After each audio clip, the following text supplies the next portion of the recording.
احنا خلصنا اهي الراس اللي فوق. انا عملت اهو ادي السطور الرباعي، بعد كده عملنا صفين سداسي، بعد كده صفين خماسي، بعد كده انا عملت صف واحد بس رباعي، وعملت الحلقة بتاعته برضو رباعي. عملتها صف واحد عشان حجم الخرزية اصلا صغير، والفانوس حجمه صغير مش كبير. هحط دي طبعا الراس بتاعتي. احنا عندنا هنا اهو 5 اركان ماشي ب5 عواميد. هحط كل ركن على عمود تمام، واحاول اظبط طبعا بايديا. احنا هنشتغل على انهي بقى مربعة.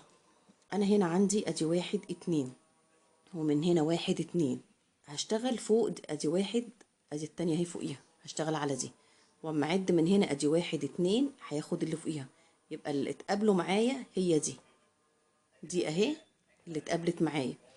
ادي 1 2 اهمت، وادي 1 2 هي دي اللي في النص ما بينهم الاربعة دول.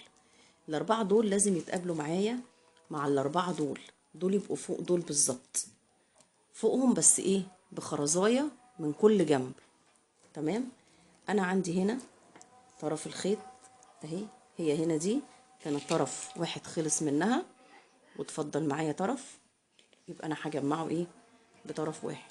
ادي هنا دي لازم تبقى في نفس المكان بالظبط، ادي دي فوق دي، يبقى هنا فوق الخرزية دي، يبقى انا هعدي كده من هنا تمام اهو من بره لجوه بالشكل ده، واخد خرزاية تانية ماشي، واعدي بيها من تحت اهي كده. بقى انا ايه اهو حطيت خرزتين 2،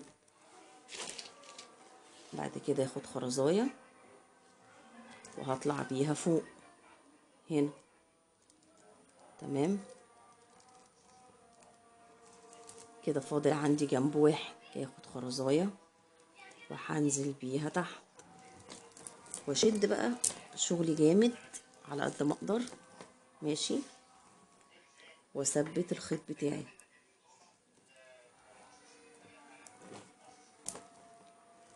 بالشكل ده، اثبته بقى جامد على قد ما اقدر تمام، عشان ايه يبقى شغلي كله ناشف مع بعضه ما يطراش مني. وبالراحة اتعامل مع الحاجة بالراحة جامد وبالراحة في نفس الوقت. اعمل الركن التاني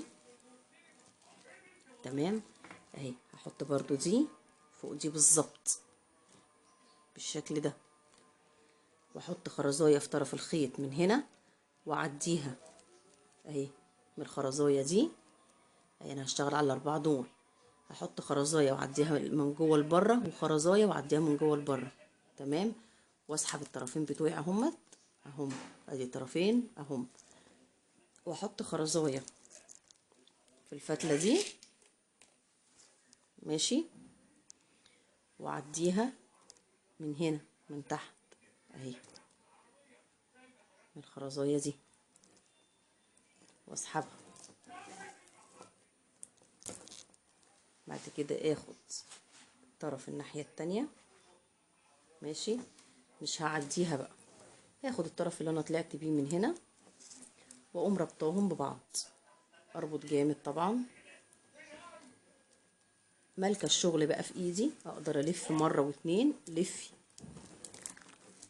الخيط مساعد معاكي تقدري تلفي، لفي اهو بالشكل ده، واربطها كذا مره، ااكد طبعا على الشغل بتاعي عشان ده التقفيل بتاعه، ويبقى كله زي ما العمود ناشف معايا تحت هو يبقى ناشف معايا فوق.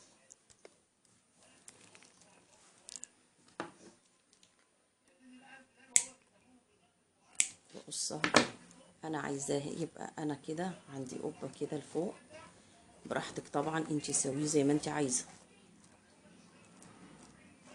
انا الخرزية المدورة دي هي اللي ساعدتني على كده. تمام. ممكن بقى تعملي له شراشيب. ماشي. شد بقى براحتي واعمل براحتي كده. هو خلص معايا الفانوس اهو بالشكل ده.